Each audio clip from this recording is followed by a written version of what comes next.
ونعوذ بالله من شرور أنفسنا ومن سيئات أعمالنا من يهده الله فلا مضل له ومن يضلله فلا هادي له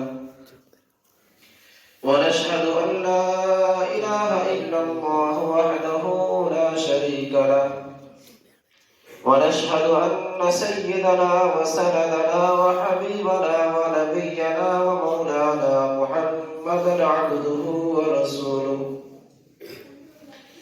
أما بعد فقال النبي صلى الله تعالى عليه وسلم النكاح من سنتي وقال النبي صلى الله تعالى عليه وسلم إن أعظم النكاح بركة أيسره مؤونة أو كما قال عليه الصلاة والسلام. خدا شاہد ہے کہ ہم سارے جہاں پر حکمراں ہوتے. خدا شاہد ہے کہ ہم سارے جہاں پر حکمراں ہوتے. نبی پاک کی سنت اگر اپنا چلن ہوتا. عزیزان گرامی، قابل قدر سامعین علماء کرام، آج آپ کی اس مجلس میں عظیم شخصیتیں جلوہ افروز ہیں، جن میں حضرت مولانا مفتی محمد عارف صاحب دامت برکاتہ، صدر جمعیت علماء ضلع لدھیانہ، امام خطیب مسجد عمر فاروق پنجابی باب.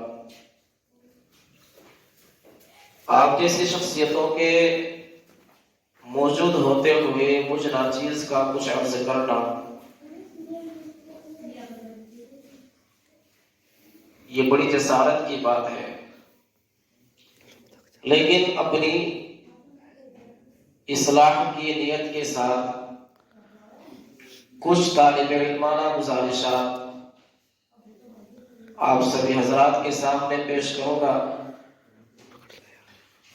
اللہ تعالیٰ مجھے صحیح اور حق کہنے کی توفیق عطا فرمائے اور ہم سبھی کو ان باتوں کو سمجھ کر عمل کرنے کی توفیق عطا فرمائے. کسی بھی بیان کا مقصد واہ واہی، جشن یا بھیڑ بھاڑ اکٹھا کرنا نہیں ہوتا، بلکہ وعظ و نصیحت اور بیانات کا مقصد ہوتا ہے دین کی باتیں سن کر سیکھ کر ان پر عمل کرنا. اس لیے ہم سب پہلے یہ نیت کریں کہ انشاءاللہ جو مفید باتیں ہمارے سامنے آئیں گی ہم دل و جان سے ان کو قبول کریں گے اور عمل کریں گے. آج کا جو یہ پروگرام ہے یہ جمعیت علماء ضلع لدھیانہ کی نگرانی میں بسلسلہ بیانات اصلاح معاشرہ منعقد کیا گیا ہے. اصلاح معاشرہ کا مفہوم بڑا وسیع ہے. سماج میں پھیلی ہوئی اور پھیلتی جا رہی جڑ پکڑتی ہر برائی کے خلاف اٹھ کھڑا ہونا اور اسے سدھارنے کی کوشش کرنا اور اپنی محنتیں اس میں صرف کرنا، یہ ایک لفظ میں خلاصہ عرض کیا گیا ہے، اصلاح معاشرہ. اب جتنی بھی برائیاں ہوں گی اس کا دائرہ اتنا ہی وسیع ہو جائے گا. ہم سب اپنے معاشرے میں، سماج میں غور و فکر کریں کہ ہمارے اندر کمیاں اور برائیاں کتنی ہیں، اور وہ ایسا نہیں کہ ہماری ہی پیدا کی ہوئی ہے. کتنی برائیاں تو اس میں غیروں سے دی ہوئی ہیں، بس ان کی دیکھا دیکھی ہم کرنے لگے اور اب ہمارے معاشرے کو وہ دیمک کی طرح اندر اندر سے کھا کر کے کھوکھلا کر رہی ہے. ہمارا معاشرہ بے جان معاشرہ ہوتا جا رہا ہے. ہمارا معاشرہ ان برائیوں کی زد میں آ کر ظالم معاشرہ بنتا جا رہا ہے. ہمارا معاشرہ جاویر معاشرہ بنتا جا رہا ہے، ہمارے سماج کا اور ان رسومات کا کوئی جوڑ آپس میں نہیں ہے۔ آج ہم جس خاص عنوان کے تحت یہاں جمع ہیں وہ ہے نکاح میں غیر شرعی رسمیں، خرافات اور اس موقع پر دی جانے والی تمام رسموں کو کس طرح ختم کیا جائے کہ جن کا تعلق نہ تو اسلام سے ہے، نہ دین سے ہے، نہ قرآن سے ہے، نہ سنت سے ہے۔ اسلامی سماج کے اندر وہ ایک ناسور بن چکی ہے، ایک کینسر کی شکل انہوں نے اختیار کر لی ہے، جس کا علاج اگر جلد ہی نہ کیا گیا تو بہت جلد ہمارا معاشرہ تباہ و برباد ہو جائے گا، اور کسی معاشرے کا تباہ و برباد ہونا اس قوم کے خاتمے کی نشانی ہے۔ کسی قوم کی تہذیب کا مٹ جانا، کسی قوم کا تمدن اور کلچر بدل جانا اس قوم کے جلد ہی خاتمے کی نشانی ہے، حالانکہ اسلام قیامت کی صبح تک کے لیے آیا ہے۔ اسلام کو اس دھرتی پر قیامت تک زندہ رہنا ہے، اسلام اپنے ماننے والوں کی قیامت تک رہنمائی کرنے کے لیے آیا ہے، تمام انسانیت کی بھلائی، خیرخواہی اور کامیابی کے لیے اسلام آیا ہے۔ جب تک انسانیت رہے گی تب تک اسلام کا وجود اس دنیا میں باقی رہے گا۔ ایک طرف اسلام کا یہ دعویٰ کہ مجھے اتنے دنوں تک رہنا ہے کہ قیامت آ جائے گی میں ختم نہیں ہوں گا، اور دوسری طرف ہمارا طرز عمل یہ ہے کہ ہم اب نہیں تو کل جلد ہی مٹنے والے ہیں، کیونکہ اسلام کی پہچان، اسلام کی شناخت، اسلام کا لیبل جو ہمارے ساتھ جڑا ہوا تھا اس کو ہم بہت جلدی کے ساتھ میں، تیزی کے ساتھ میں بدلتے جا رہے ہیں۔ نکاح، میں نے خطبے میں حدیث مبارک پڑھی ہے، النکاح من سنتی، پیارے آقا صلی اللہ تعالی علیہ وسلم کی مبارک سنت ہے۔ یہاں تک کہ آخری تک حدیث میں یہاں تک کہہ دیا فَمَن رَغِبَ عَن سُنَّتِي فَلَيْسَ مِنِّي، کہ میری سنت سے جو آدمی راستہ الگ کر کے چلے گا، میری سنت سے ہٹ کر چلے گا، اس کا مجھ سے کوئی واسطہ نہیں ہے، وہ میری امت کا فرد نہیں ہے۔ نکاح تمام انبیاء کرام کی سنت ہے، تمام انبیاء کرام کی سنت ہے۔ اس لیے نبی کریم صلی اللہ تعالی علیہ وسلم کی سنت کو بھی سمجھنا ہوگا کہ سنت نکاح کیا ہے۔ نبی کریم صلی اللہ تعالی علیہ وسلم نے ایک حدیث مبارک میں نکاح کے تعلق سے ایک بنیادی حیثیت رکھنے والی اور اصولی حدیث بیان فرمائی، فرمایا ان اعظم النکاح برکۃ ایسرہ مؤونہ، کہ بے شک سب سے بابرکت نکاح، سب سے کامیابیوں تک پہنچنے والا نکاح، خوبیاں سمیٹنے والا نکاح، معاشرے میں اچھائی کا سبب بننے والا نکاح وہ ہے جس میں خرچ کم سے کم ہو، جس میں خرچ کم سے کم ہو۔ ہماری شریعت کی یہ خوبصورتی ہے، دین اسلام کی یہ خوبصورتی ہے کہ اس نے نکاح کو بے انتہا آسان کیا ہے، اور اس کی وجہ سے زنا انتہائی مشکل قرار دے دیا گیا ہے۔ لہذا ضرورت ہے اس بات کی کہ نکاح کو سمجھیں کہ نکاح کیوں ہے، کیا ہے، کیسے ہے۔ نکاح کا مقصد ہوتا ہے مرد و عورت کے اندر جائز اور شرعی اصولوں کی بنیاد پر ایک معاہدہ، جس میں ایک دوسرے کے وہ سکھ دکھ کے ساتھی بنتے ہیں اور نسل آدم کو آگے بڑھانے کا ذریعہ بنتے ہیں، امت محمد علیہ صاحب والسلام میں کثرت کا ذریعہ بنتے ہیں۔ اس وجہ سے نکاح کیا جاتا ہے۔ انسان کی بنیادی ضرورتوں میں سے ایک اہم ضرورت ہے نکاح، اور ہر انسان کی ضرورت ہے نکاح۔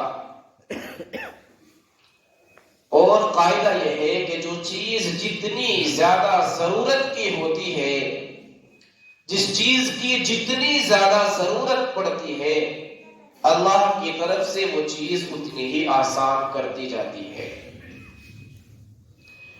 اس دنیا میں جینے کے لیے، زندگی گزارنے کے لیے سب سے زیادہ ضروری ہے ہوا۔ بتائیے آپ کے سانس لینے پر کتنے ٹیکس لگے ہوئے ہیں؟ کیا پابندی ہے؟ کس حکومت کی طرف سے پابندی آپ پر عائد کی گئی ہے کہ آپ سانس نہیں لے سکتے، یا لیں گے تو ہم سے پوچھ کر لیں گے؟ اللہ نے ہوا کو اتنا عام کر دیا، اتنا عام کر دیا کہ اس کی حد و حساب ہی نہیں ہے۔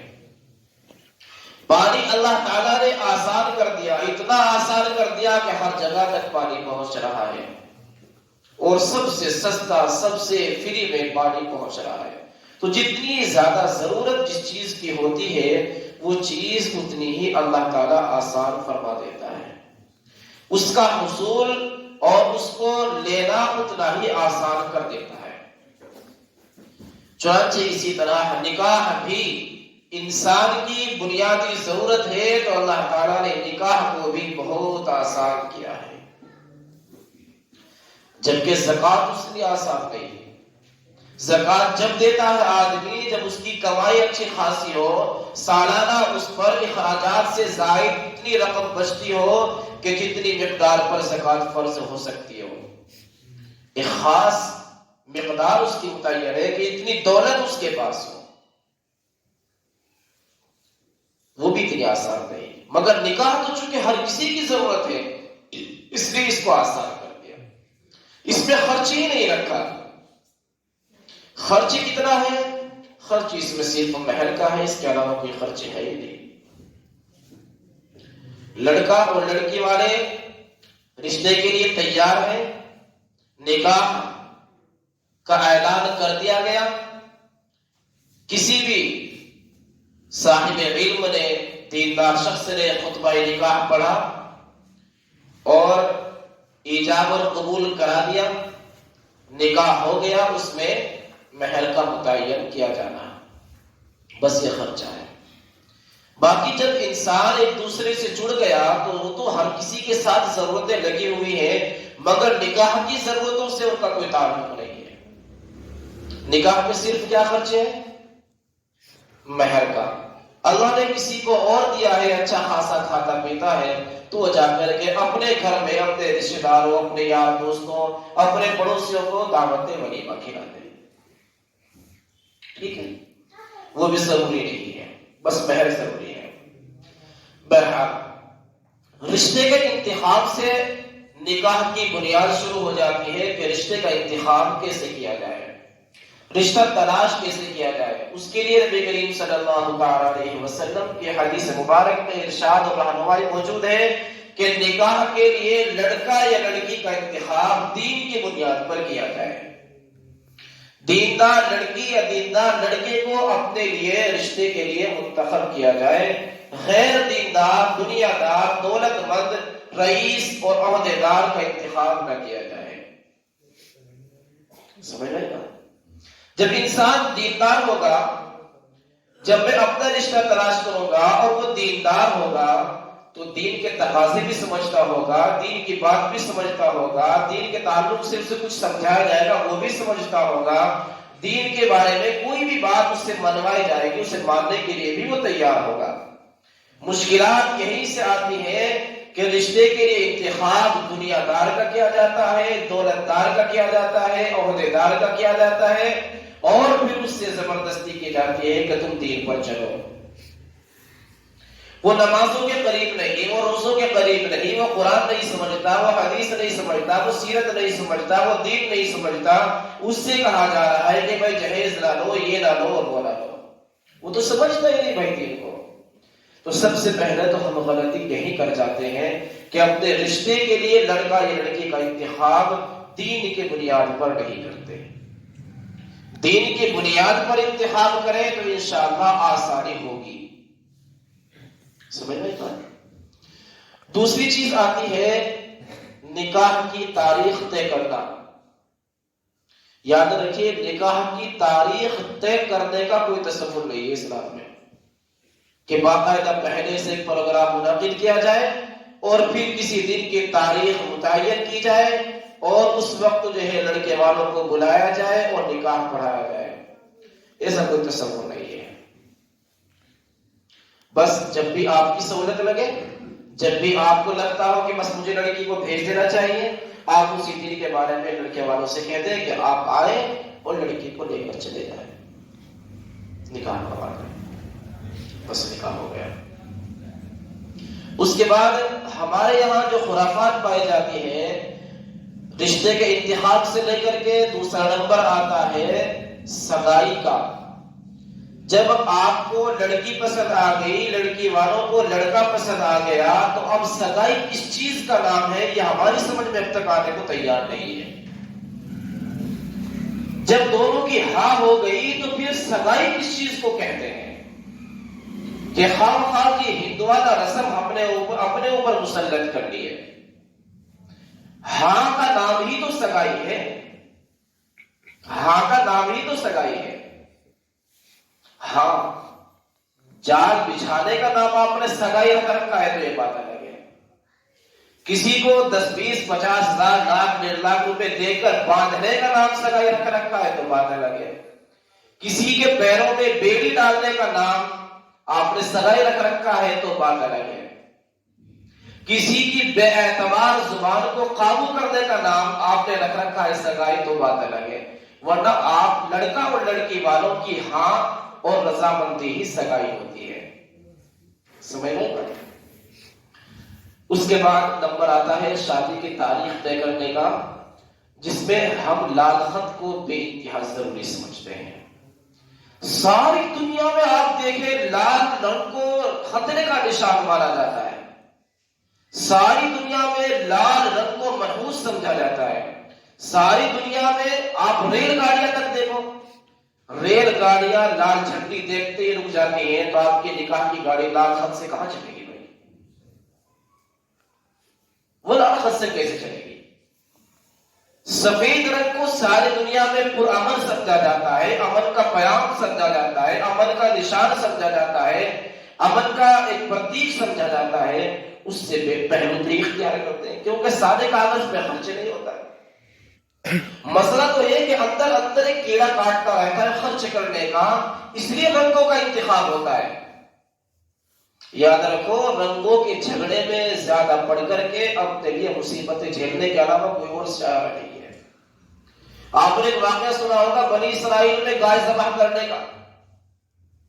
گائے ذبح کرنے کا اللہ تعالیٰ نے اس سے کہا تھا کہ آپ گائے ذبح کرو جب تمہاری توبہ قبول ہوگی. انہوں نے کہا کہ یہ بتاؤ رنگ کیسا ہونا چاہیے، کتنی عمر ہونی چاہیے، کیسی ہونی چاہیے. انہوں نے طرح طرح کے سوالات شروع کر دیے. چنانچہ رنگوں کے انتخاب میں پڑے اور پھنس گئے. اتنا مہنگا وہ بچڑا خریدنا پڑا، اتنا مہنگا بچڑا خریدنا پڑا کہ آج ہزاروں گائے اور بچڑے اس سے خریدے جا سکتے تھے. اتنا مہنگا انہیں خریدنا پڑا. مفسرین لکھتے ہیں کہ اگر یہ اللہ کا حکم آنے کے بعد کسی بھی گائے یا بچڑے کو ذبح کر دیتے تو ان کی دعا قبول، ان کی توبہ قبول ہو جاتی. لیکن انہوں نے سوالات کیے، رنگوں کا جھگڑا خود پیدا کیا، اس لیے پھنستے چلے گئے. اس لیے میرے عزیزوں دنیا میں تحریر کے واسطے سب سے بہترین کاغذ سفید کاغذ مانا جاتا ہے. یہاں کتنے ائمہ موجود ہیں مجتہدین، سب دیکھتے ہیں کہ جیسے جیسے رنگ کے اور جتنے فیشن کے جتنے چمکیلے خطوط آپ لے کر آتے ہیں وہ لکھنے کے لیے ان پر لکھنا مشکل ہو جاتا ہے. لکھنا مشکل ہو جاتا ہے. پھر ان کے لیے آپ طلب تلاش کرتے ہیں کہ کس رنگ کا چلے گا، بال پین چلے گا یا زیل پین چلے گا. تو جھگڑے پہ خود پڑ رہے ہیں نا. سیدھا سیدھا سادہ کاغذ ہوتا، امام صاحب کے جیب میں جو قلم ہوتا اسی سے لکھ دیا جاتا. اس میں مسئلہ کیا تھا؟ تو آسان کو مشکل ہم نے خود بنا دیا. اور اب تو اتنا مہنگا کارڈ آنے لگا کہ میرے خیال سے وہ کئی سو روپے کا آتا ہوگا، باکس کی شکل میں آنے لگا.